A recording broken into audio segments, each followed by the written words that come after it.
Welcome to another episode of the Adam and Wag Show. As you can see, we have assembled a star-studded panel, including two of my favorite hip-hop Caucasians, DJ Vlad and Trap Lord Ross, as well as the biggest Pyro himself, Wack100, obviously. And then behind us, we got Remo. Academics is on the way. Should be here in like 15, 20 minutes.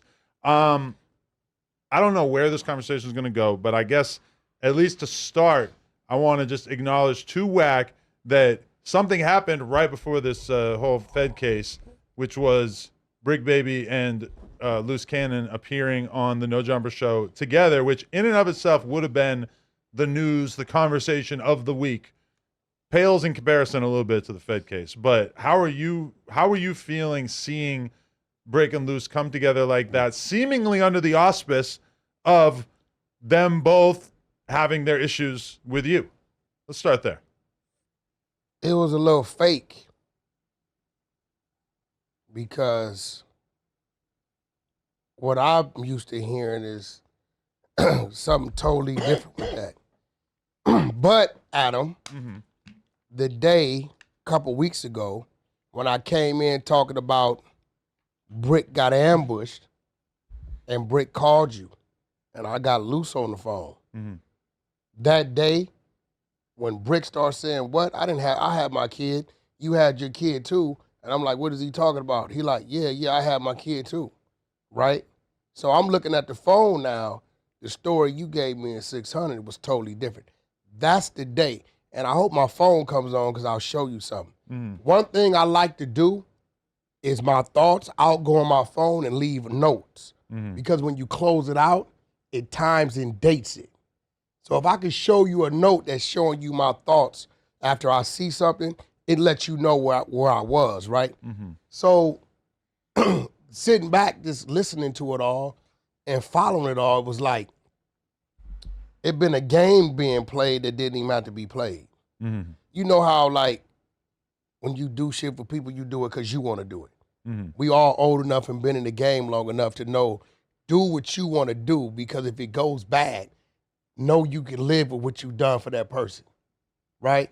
So seeing that, it was like, I don't have a problem with it, but it was like everything you heard a person say they was going to do, and you seeing that and it's not happening, it's just like it make you scratch your head and wonder what you're dealing with. So basically what I'm taking from it, you think that Loose was kind of doing a play that was rooted in his true feelings. Like, you felt like he actually was ready to break away from you after all this time that you guys have been super locked in, and he chose to do it by, I mean, creating a fake beef. So you heard it when I called in. Right. I don't know what was said prior.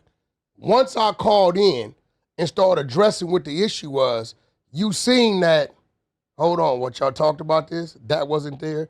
That wasn't, everything he said was there, it didn't exist, right? So it's like, and it's a little deeper because it's like other things was going on that I had caught on that really wasn't real, right? So I woke up to that.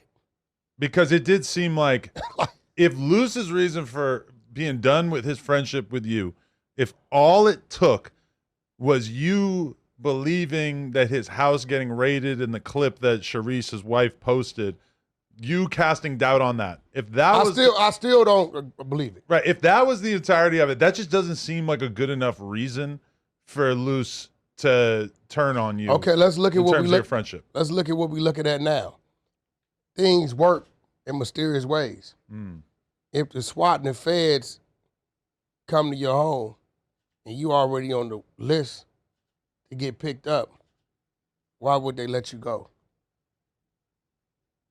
I mean, he was saying that he was just getting swatted by like a fan. But it's obvious from what we just saw yesterday, the indictment was signed on the 17th. But if you get swatted, it's the local police showing up to your house, Hell whereas no. they got taken down by a federal indictment. Did you look at that video, who was involved?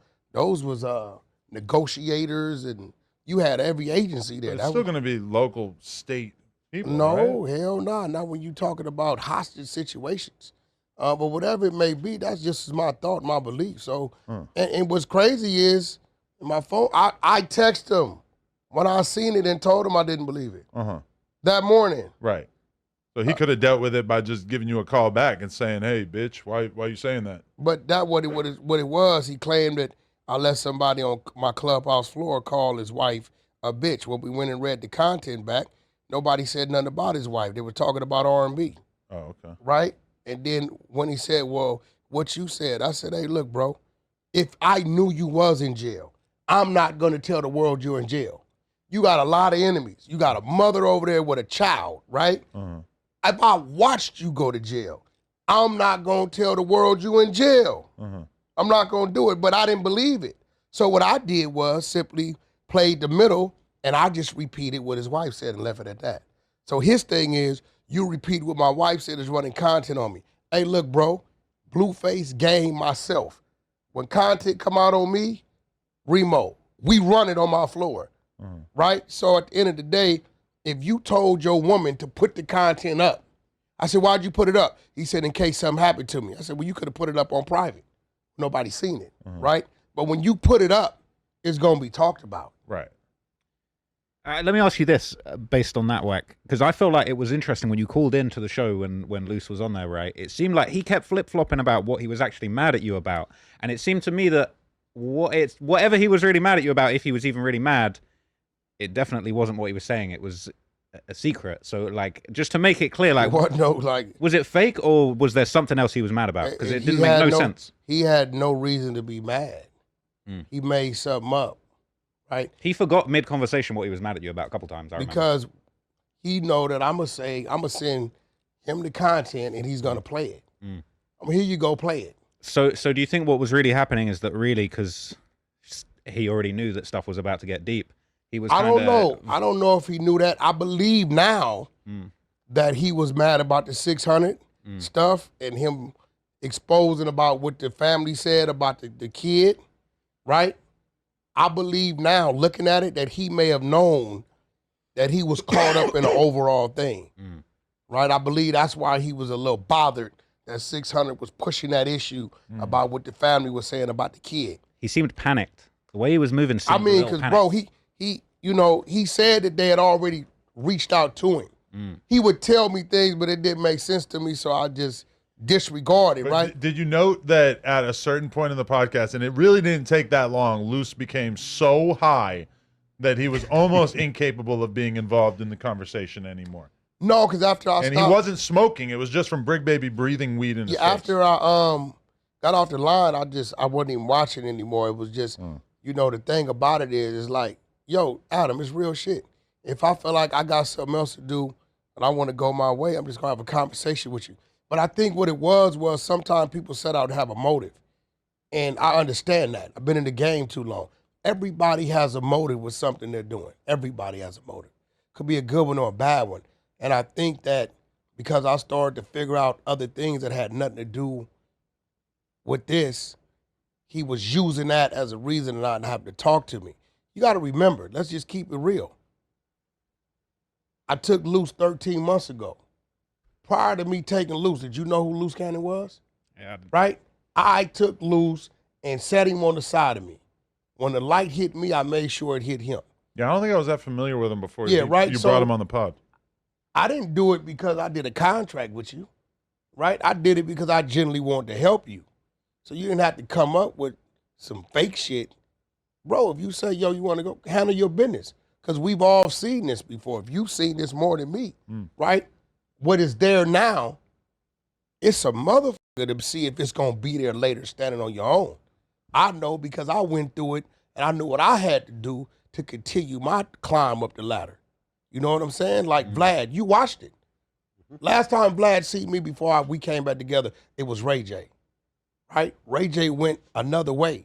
We still remain business partners, but he started doing other things. So I had to reinvent myself and go find new business and find another ladder to climb. So I know what it is, but it's just that I believe his thing was, let me tap into his resources. I introduced him to act. I brought him here a few times, right? He was asking me about Vlad. Vlad knows this because I was talking to him. He's like, well, get me on Vlad. But I understand when I say certain things to Vlad, if you know Vlad, you kind of read his body motion and you just leave shit alone. Because at that point, just tend to what you got going on with Vlad, right? So, you know. And I responded that he just has too much drama around. Yeah, and I left it alone. I just don't need to bring that into but my I house, get it you now know? because it's kind of like, can you trust it? And he is a wise sage because probably a year ago, I said something on behalf of our good JCat friend, Spiderloke. Hey, Wack, Spiderloke thinks you got him banned. You should have him on. Wack said, or Vlad said, I'm cool. It's like, you know, It ain't going to bring no substance to him. It's no problem with Spiderloke, but it's just not really the kind of content that I want to do And that's right real, now. because if we would have saw Spiderloke on Vlad, it would have been like Vlad lost Boardwalk and his ass is on Baltic. It's just real, right? So, you know, at the end of the day, we all doing things. You got extra things going on. Vlad, we definitely know you got going on. I got extra stuff going on. We all got extra stuff going on, but it just kind of makes it like when the next person reaches out for a little help, you kind of be like, I don't think so. Yeah. Well, Wack, let me ask you this, because I've been knowing you as this legendary kind of behind-the-scenes figure throughout hip-hop for decades. I'll keep it real, I hadn't really heard much about Loose Cannon until he started hanging around with you. That's a fact. That's just what's real. But I knew very little about him until I've read this whole this criminal complaint, and I've become to know how close he was to Big U, knowing your relationship with Big U. Now I'm looking back thinking, how had you and him got so close considering that history? They didn't become cool until Luce was no longer cool with. But he was. how are you he trusting a guy that was so cool with up Big until U? like what, 2 years ago? Nah, 2021, early Oh, 2021. okay. I just helped him out. You know, I looked out for him. Like I didn't, you know what I mean? So it was like, you know, and I did a lot of cleaning up. I took a lot of hits doing that, but I didn't mind it. I felt like I seen that he wanted that. Some people like want that and they want to be that, and I know it only goes so far versus you understanding that. Understanding this game and wanting this game is two total different things. Because when you understand it, you know to keep your resources available. You don't burn no bridges, bro, because you never know when you got to reach back that way or something's going to come at you, right? Amongst us, we got 100 different, what I don't got, he has. If he don't got it, he'll say, let me call Vlad. You know why? He don't mind calling Vlad saying, Wack's trying to get this done because we're cool, right? If he knew me and Vlad wasn't cool, to stop at him. So, you know, that's people that understand the game. People that want the game, they'll do what it is just to gain. But your gain is going to be limited. Do you feel like kind of taking somebody and putting on somebody that was so close to Big U and fell out, it's kind of a diss to Big U, right? Nah, Big U I had no, that wasn't the thought. Like if I took AD and put him on my channel now, that would be kind of a fuck you to Adam type shit. You know what I mean? Like that's kind of, do you feel like that was a move? Or was But that then if you blow him up, that's the ultimate flex. That's kind of what he's trying Which to is do. kind of what he did with Luce, because nobody knew who Luce was. Because I blew him up. know who Luce he was was just at a all. thug to Big U, Luce right? had been trying to do music and all kind of stuff for like 10 years. Yeah. Right? You can see his history of his work, his body of work, right? But, you know, I took and did what I did. I did it with a lot of people. But I didn't, Big U wasn't even a figment of my imagination. It wasn't a thought. I wasn't like, oh, I'm going to do this for Big U. I wouldn't have did it at that point in time. Do you think that pissed him off to the next level, though? Big U.